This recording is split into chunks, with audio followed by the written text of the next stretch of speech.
Kamarudin Simanjuntak ungkap skandal Mabes Polri. Saya dikirim utusan untuk tutup kasus Brigadir J. Ratusan miliar saja saya tolak. Mereka tertutup. Hal yang sederhana aja kita tanya, bajunya sudah di mana sekarang?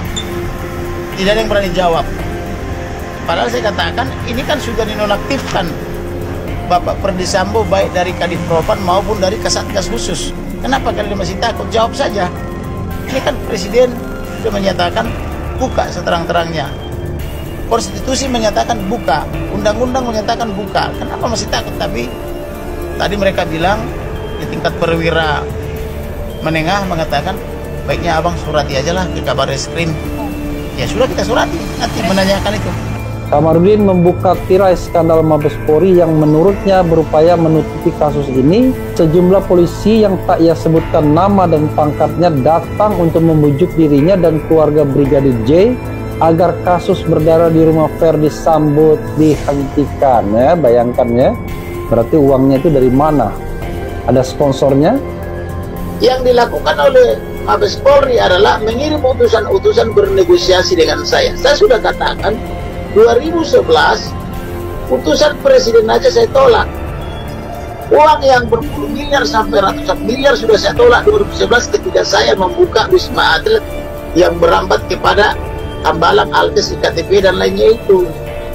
Oleh karena itu jangan coba-coba menawarkan hal-hal yang bertentangan dengan hukum kepada saya, karena saya tidak tergoda dengan uang dan tidak tergoda dengan kekuasaan. Amin. Saya tergoda memperbaiki institusi kepolisian dan memperbaiki negara ini karena saya punya kepentingan melanjutkan amanah daripada opung saya, karena opung saya dulu sama ayah saya ditangkap Belanda sama Jepang ketika mempertahankan negara ini. Itu juga yang selalu berulang kali saya ucapkan kepada Putri Soekarno, karena saya bersahabat sama dia sampai meninggal. Kita punya kewajiban moral memperbaiki negara ini sebagai kita pendiri negara ini. Jadi jangan selalu berpikir bahwa segala sesuatu bisa dilakukan dengan cara-cara suap dan atau cara-cara perbuatan melawan hukum. Kepentingan saya tidak ada yang lain. Saya mau melihat negara ini bagus. Banyak peluru yang sudah disampaikan oleh Kamarudin Simanjuntak. Kalau kita tidak mengenal dia, ya mungkin kita berpikir dia bluffing. Saya pun juga berpikir demikian di awal ya. Tapi setelah interview langsung, saya lihat mudah-mudahan saya tidak keliru, ada kesungguhan dia untuk betul-betul menguak kasus ini ya, dengan motif apapun itu soal lain.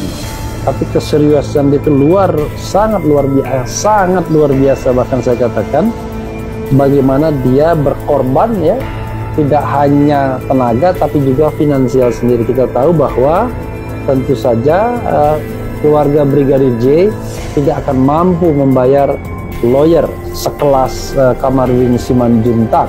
Perjalanan dari Jakarta, Jambi ke tempat di Sungai Bahar bolak-balik itu saja tidak mudah dan tidak murah ya. Jadi priceless ini lawyer untuk kasus Brigadir J ini ya.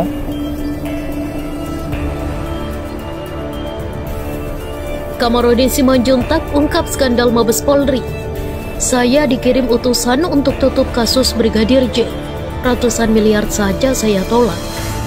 Kabar mengejutkan datang dari pengacara keluarga Nofriansa Yosua Huta Barat alias Brigadir J.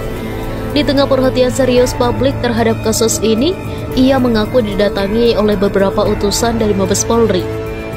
Kamarudin membuka tirai skandal Mabes Polri yang menurutnya berupaya menutupi kasus ini. Sejumlah polisi yang tak ia sebutkan namanya dan pangkatnya datang untuk membujuk dirinya dan keluarga Brigadir J agar kasus berdarah di rumah Ferdi Sambo dihentikan.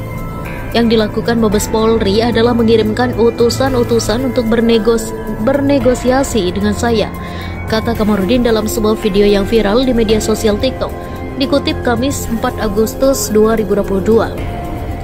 Kamarudin menegaskan dirinya tidak akan pernah menerima suap seberapa besar nominalnya. Dahulu ia menceritakan pihaknya pernah didatangi utusan presiden hingga polisi saat tengah mengusut kasus megakorupsi Wisma Atlet Hambalang. Tahun 2011 saya sudah katakan utusan presiden saja saya tolak. Uang yang berpuluh miliar sampai ratusan miliar sudah saya tolak ketika saya membuka kasus Wisma Atlet yang merembet ke Hambalang dan yang lainnya itu, ungkapnya. Oleh sebab itu, Kamarudin mengingatkan kepada Mabes Polri untuk jangan coba-coba menawarkan hal-hal yang bertentangan dengan hukum kepadanya. Karena saya tidak tergoda dengan uang dan kekuasaan, tegas dia. Alih-alih tergoda, Kamarudin justru ingin memperbaiki institusi kepolisian dan negara ini dari bahaya suap menyuap dan hal-hal yang melanggar hukum. Kita punya kewajiban moral untuk memperbaiki negara ini, tandasnya. Hingga kini Mabes Polri belum memberikan tanggapan apapun terkait pernyataan Kamarudin tersebut. Sempat didatangi pihak-pihak yang diketahui utusan Mabes Polri untuk menawarinya sejumlah uang agar kasus penembakan di rumah Kadif Propam nonaktif Irjen Verdi Sambo ini ditutup. Pengakuan Kamarudin Simanjuntak mengejutkan banyak pihak. Yang dilakukan Mabes Polri adalah mengirim utusan-utusan untuk bernegosiasi dengan saya, ujar Purnawirawan Perwira Tinggi TNI AD itu dalam sebuah video yang viral di media sosial TikTok dikutip Rabu 3 Agustus. Pengakuan mengejutkan itu diungkapkan penasihat hukum keluarga Nofriansah Yosua Huta Barat alias Brigadir J Kamarudin Simanjuntak. Dia menguak sejumlah skandal Mabes Polri yang mencoba menutup kasus pembunuhan ini. Kamarudin mengatakan dirinya tidak akan pernah menerima suap seberapa besar nominalnya. Dahulu, kata dia, pihaknya pernah didatangi utusan presiden hingga polisi saat tengah mengusut kasus mega korupsi Wisma Atlet Hambalang. Tahun 2011, saya sudah katakan utusan presiden saja saya tolak. Uang yang berpuluh miliar sampai ratusan miliar sudah saya tolak karena ketika saya membuka kasus Wisma Atlet yang merembet ke Hambalang dan yang lainnya itu, paparnya. Oleh karena dirinya memberikan peringatan kepada Mabes Polri untuk jangan coba-coba menawarkan hal-hal yang bertentangan dengan hukum kepadanya. Karena saya tidak tergoda dengan uang dan kekuasaan, tegasnya. Alih-alih tergoda, Kamarudin justru ingin memperbaiki institusi kepolisian dan negara ini dari bahaya suap menyuap dan hal-hal yang melanggar hukum. Kita punya kewajiban moral untuk memperbaiki negara ini, tugasnya dikutip dari fajar.co.id.